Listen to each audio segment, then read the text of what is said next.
एक बार की बात है। महात्मा बुद्ध के शिष्य आनंद कहीं जा रहे थे। रास्ते में उन्होंने देखा कि एक अधेड़ व्यक्ति एक चट्टान पर बैठा रो रहा है।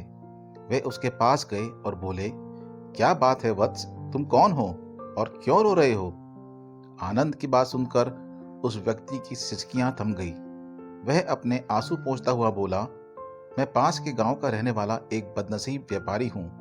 मैं जो भी काम करता हूँ वह बिगड़ जाता है। व्यापार के चक्कर में मैंने अपनी पत्नी के गहने गंवा दिए। मैंने अपने परिवार को भी खो दिया। यहाँ तक कि मेरा घर भी गिरवी पड़ा है। मुझे तो लगता है कि मैं किसी काम का नहीं हूँ। मेरी किस्मत ही खराब है। उसकी बात सुनकर आनंद बोले, तुमसे किसने कहा बस तुम्हारी किस्मत खराब है? जरा मैं भी तो जानूं कि तुम्हारी किस्मत में क्या खराबी है। वह व्यक्ति बोला, पहले मैं खेती करता था, पर हर साल उसमें घाटा होता था।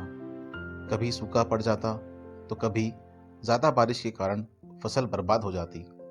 इससे परेशान होकर मैंने व्यापार करने का निश्चय किया। मैंने पत्नी के गहने बेचकर अपना व्यापार शुरू किया, लेकिन मेरा व्यापार नहीं चला। शुरू शुरू में परिवार वालों ने मेरा साथ दिया, लेकिन जैसे जैसे मुझे नुकसान होने लगा, मेरे परिवार वाले मुझसे दूर हो गए। मैं यह सब भी उनके लिए ही तो कर रहा था, लेकिन अब वे लोग मुझे देखकर नजरें फेर लेते हैं और मुझे ही मेरे परिवार की दुर्दशा का जिम्मेवार ठहराते हैं। उस व्यक्ति ने एक लंबी सांस ली और फिर बोला, मेरा एक मित्र है, उसने भी मेरे साथ अपना व्यापार शुरू किया था। उसका व्यापार अच्छा चल रहा है। वह जब भी मेरे घर आता है तो अपनी सफलता की कहानियां सुनाता है। उसकी बातें सुनकर मेरे घर वाले भी कहते हैं कि उसे देख और कुछ सीख। हमें तो लगता है तेरे बस का कुछ भी नहीं। उन लोगों की बातें सुन सुनकर अब मुझे भी लगने लगा है कि शायद मेरे बस का कुछ भी नहीं है। अब तो मुझे अपना जीवन ही व्यर्थ लगने लगा है। मेरे मन में ख्याल आता है कि अपना जीवन समाप्त कर लूं। मैं यहाँ आया भी इसी इरादे से था, लेकिन हिम्मत नहीं कर पाया। इसलिए यहाँ एकांत में बैठा विलाप कर रहा था। उस व्यक्ति की बात सुनकर आनंद बोले, ओह, तो ये बात है। वैसे क्या तुम इसके अलावा कुछ और भी कहना चाहते हो?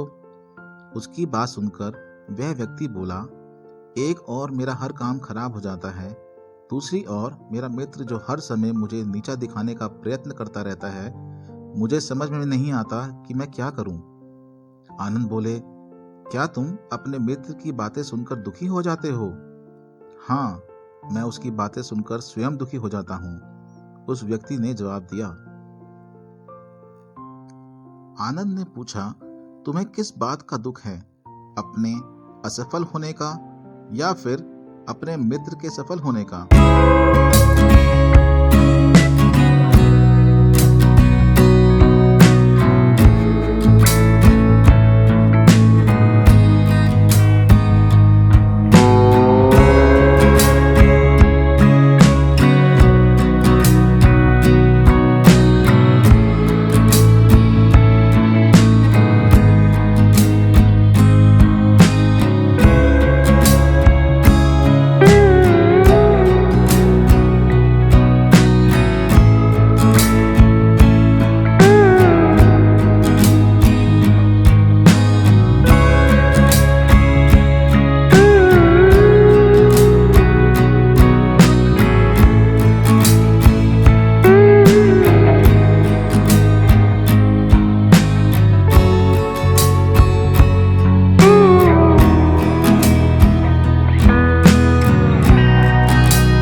इसके लिए उसका धन्यवाद पर अगर विचार करो कि तुम्हें ये बातें कुछ अनुभव मिल रही होती हैं, तुम उन अनुभवों का लाभ उठाओ, नई शुरुआत करो, कर्म करते जाओ, हार मत मानो। एक दिन तुम्हें सफलता अवश्य मिलेगी। आज तुम जिसे अपना बुरा वक्त या बुरी किस्मत कह रहे हो, एक दिन यह बदल जाएगी। इसी के साथ तुम्हारे विचार भी बदल जाएंगे। और देखना, जब तुम्हारा अच्छा वक्त शुरू होगा, तब तुम्हारा मित्र भी तुम्हें अपनी सफलताओं की कहानियां नहीं सुनाएगा। तब वह अपनी असफलता की बातें बताएगा, ताकि तुम उसकी बातें सुनकर भ्रमित हो जाओ, तुम्हारा आत्मविश्वास हिल जाए और तुम गलत निर्णय ले सको। लेकिन उस समय भी तुम्हें अपनी बुद्धि का प्रयोग करना होगा। तुम्हारा मित्र जैसा आज तुम्हें दुखी करने आता है, उसी तरह उस समय, क्योंकि जिस तरह उसे दुखी देखकर तुम्हें मजा आता है, उसी तरह उसे भी तुम्हें दुखी देखने में उतना ही मजा आता है। वह व्यक्ति बोला, आपने सही कहा, लेकिन मेरा सबसे बड़ा दुख यह है कि मेरे परिवार के लोग भी इसमें शामिल हैं।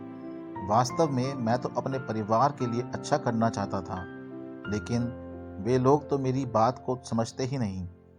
वे मुझे ही गलत कहते हैं। अब तो वो मेरे साथ भी नहीं देते। उस व्यक्ति की बात सुनकर आनंद बोले, मैं समझ गया, तुम सांत्वना चाहते हो।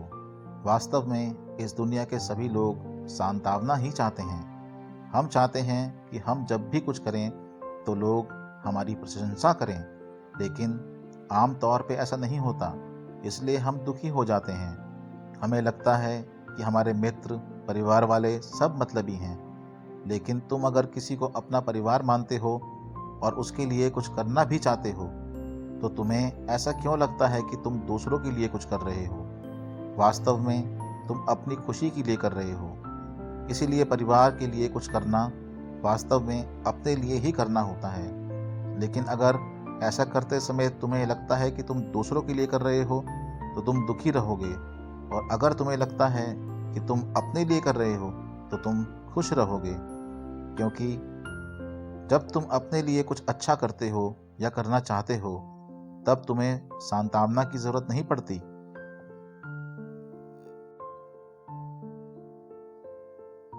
आनंद की बातें सुनकर उस व्यक्ति के चेहरे के भाव बदल गए। वह बोला, आप सही कह रहे हैं, मैं समझ गया हूँ। अब तक मेरी खराब किस्मत इसलिए थी क्योंकि वह दूसरों के हाथ में थी। अब मैं अपनी किस्मत को अपने हाथ में रखूंगा। मैं फिर से प्रयत्न करूंगा, पूरे मन से काम करूंगा, और जब तक सफलता नहीं मिल जाती, चैन से नहीं बैठूंगा। उस व्यक्ति की बात सुनकर आनंद मुस्कुराए और उसे एक छोटी सी डिबिया देते हुए बोले, इस डिबिया को हमेशा अपने पास रखना। इसमें एक ऐसा राज है जो तुम्हें बड़े से बड़े दुख से भी बाहर निकाल देगा। लेकिन इसे तभी खोलना जब तुम्हारे जीवन में कोई रास्ता सुझा न दे। तुम्हें लगे कि सब व्यर्थ है, यह दुनिया व्यर्थ है, और यहाँ रहना भी व्यर्थ है। उस व्यक्ति ने आनंद को धन्यवाद दिया और डिबिया को लेकर चला गया। उसने नए उत्साह के साथ फिर से अपना व्यापार आरंभ किया। उसका व्यापार चल निकला। अपनी मेहनत और लगन के बल पर वह एक बड़ा व्यापारी बन गया। परिवार वाले भी उसके साथ आ गए और उसका जीवन हंसी खुशी बीतने लगा। अब वह भूतकाल का रोना छोड़ चुका था। वह भविष्यकाल की भी चिंता नहीं करता था, बस अपने वर्तमान को संवारने में लगा रहता था। और जो कुछ भी वह करता, वह अपने लिए करता, अपनों के लिए करता, इसलिए वह प्रसन्न था। उसके जीवन में अब कोई दुख नहीं था। लेकिन वक्त हमेशा एक सा नहीं रहता, वह बदलता रहता है। उसके जीवन में भी बदलाव आया। एक दिन उसके राज्य पर पड़ोसी राजा ने चढ़ाई कर दी।